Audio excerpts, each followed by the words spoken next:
ಇಂದಿನ ಆಧುನಿಕ ಯುಗದಲ್ಲಿ ಅಂತರ್ಜಲ ಮಟ್ಟ ಕುಸಿಯುತ್ತಿರುವುದು ಮತ್ತು ಕೊಳವೆ ಬಾವಿಗಳ ಅತಿಯಾದ ಬಳಕೆಯಿಂದಾಗಿ ಸಾಂಪ್ರದಾಯಿಕ ಸೇದಾ ಬಾವಿಗಳು ಮತ್ತು ಪುರಾತನ ಕಲ್ಯಾಣಿಗಳು ಮತ್ತು ಬಾವಿಗಳು ಕಣ್ಮರೆಯಾಗುತ್ತಿವೆ. ಇದು ಪರಿಸರ ಮತ್ತು ನಮ್ಮ ಸಂಸ್ಕೃತಿಯ ಮೇಲೆ ಗಂಭೀರ ಪರಿಣಾಮ ಬೀರುತ್ತಿವೆ.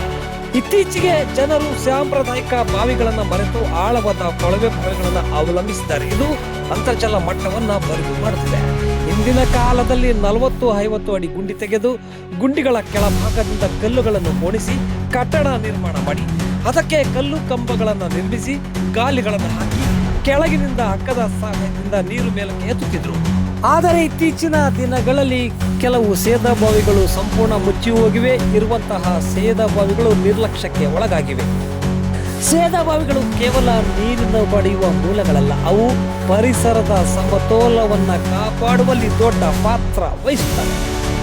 ಸೇದಾ ಬಾವಿಗಳು ಮಳೆಗಾಲದಲ್ಲಿ ನೀರನ್ನು ಇಂಗಿಸಿ ಸುತ್ತಮುತ್ತಲಿನ ಪ್ರದೇಶಗಳಲ್ಲಿ ನೀರಿನ ಮಟ್ಟವನ್ನು ಹೆಚ್ಚಿಸುತ್ತವೆ. ಆದರೆ ಮನುಷ್ಯನು ಸೇದಾ ಬಾವಿಗಳನ್ನು ನಿರ್ಲಕ್ಷ್ಯ ಮಾಡಿ ಸೇದಾ ಬಾವಿ ಒಳಗೆ ಕಸ ತಂದು ಸುರಿದು ಮುಚ್ಚುತ್ತಿದ್ದಾರೆ. ಮುಂದಿನ ಪೀಳಿಗೆಗೆ ಸೇದಾ ಬಾವಿಗಳನ್ನು ನೋಡಬೇಕಾದರೆ ಚಿತ್ರದಲ್ಲಿ ನೋಡಬೇಕಾಗುತ್ತದೆ.